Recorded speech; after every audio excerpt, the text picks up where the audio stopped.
I love everything GLAAD does. And when it comes to amplifying the voices of LGBTQ plus youth, I'm all about it because, we know what it's like to find comfort in your own skin. We know what it's like to discover who you really are and try to, be true to who you are. And it's such a journey, it's not overnight. So if there's any way we can tell these queer kids that you're going to be okay if you embrace your identities, that's definitely a mission statement that I'm always passionate about. So I'm thrilled and honored to be a part of the Protect This Kid campaign because it's necessary. It's so special and it's emotional watching all of these videos and seeing the billboards of these people who just wanted to find purpose and be themselves. So yeah, I'm just really, really, my heart is full, being a part of this campaign for sure. And did it make you reflect a bit on what life was like growing up queer yourself? And yeah. It definitely, being a part of this campaign has definitely uh made me reflect on moments in my childhood where I definitely knew I was queer, but I didn't necessarily confront those feelings, I guess. Maybe just because I was young and I didn't know enough. And it wasn't until my late teens that I really grasped the fact that I was bisexual. And the close circle I had around me, because I wasn't a public figure by any means at that time, they were my first allies.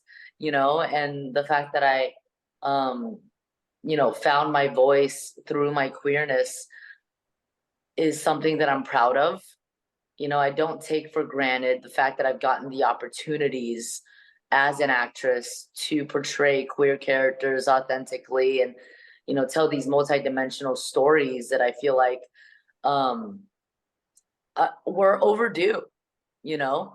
And there's still a lot more work to be done in terms of representation, especially when it comes to intersectional identities and, me checking so many boxes, if you will, as an immigrant, a bisexual woman who's Chinese American, etc. I'm really just embracing all of these identities as strengths.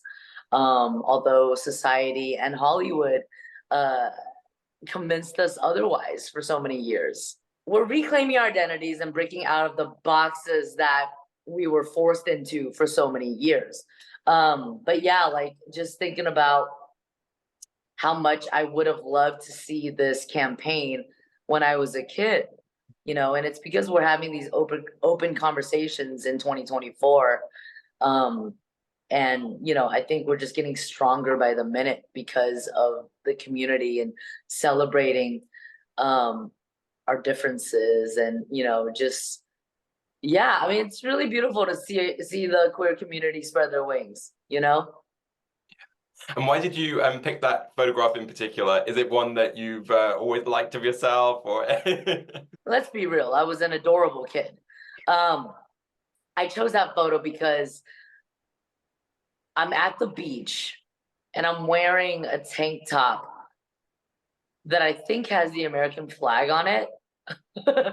There's an American flag on me somewhere, and I always talk about the American dream, and whether that's because I'm an immigrant or whether it's because the American dream is such a phrase connected to being liberated, which is very challenged when it comes to the close-minded folks trying to silence the people in the queer community. And I just think about being young, and when you think about kids, you think about their potential and you think about the fact that the sky is the limit, and you don't want to dim their light.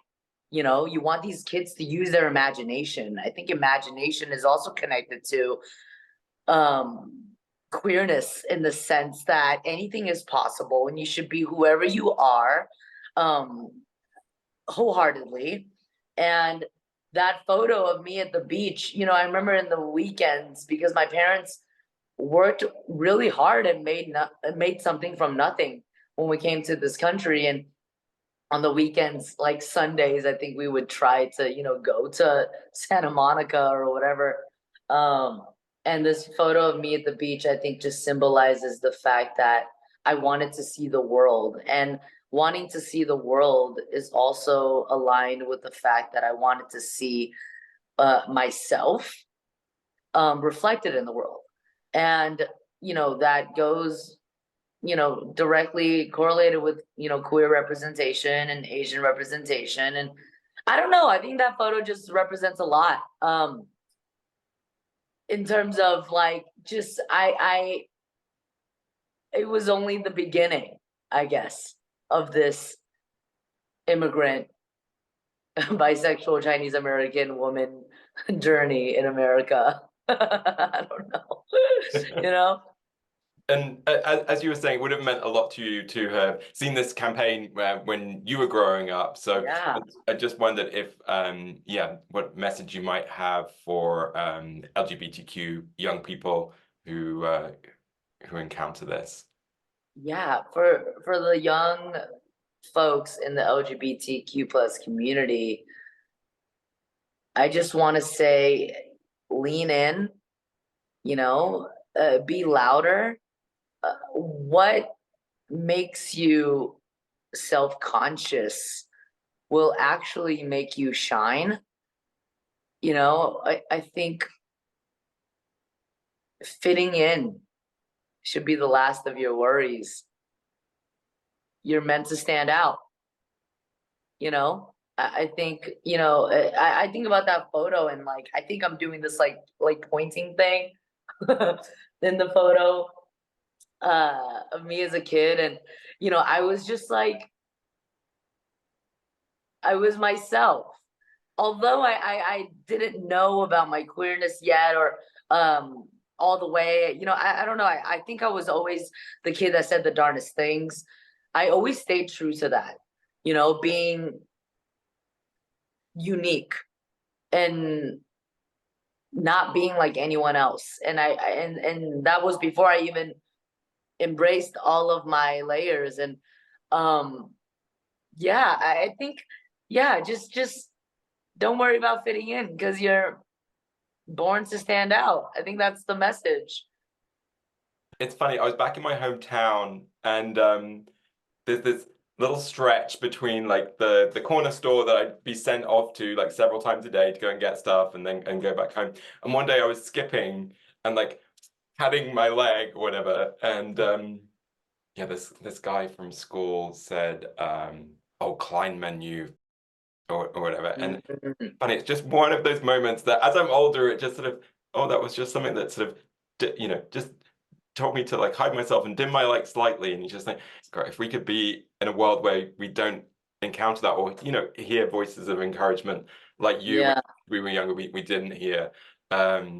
Funny. Yeah, so I need to find my my childhood photo to Yeah, you have to post it on yeah, Instagram because a lot yes, of people are posting their childhood photos with the Protect This Kid yeah. campaign. And you know, like those moments, James, it's like I I can only hope that we're in a better place now. Of course, once again, there's so much more work to be done. There's so many more conversations to be had, but because of representation in TV, film, and music and art, you know, in 2024, I think queer kids can see a light and can see hope in that being themselves is a superpower. You know what I'm saying? And hopefully they'll never have to dim their light because yeah, there were so many of those moments when we were growing up in the 90s and the and you know, it made us think queerness was wrong, but that's not the case, you know, because that is not like being yourself is not wrong. Being yourself is absolutely correct. You know what I'm saying? And I think these days, especially with campaigns like Protect This Kid, can feel comfortable in speaking up and speaking out and, just skipping on the street. Yeah. You know what I'm saying? Yeah. Yeah, and thank you for sharing that. It really is, little by little, step by step. But every single conversation helps, every single, campaign, every single post, every single character we see on TV. And I feel lucky that I get to do this work and express my identities through the craft. And hopefully this is just, you know, the beginning of more glorious representation. And hopefully the world will be a better place, after conversations like this. So thank you so much.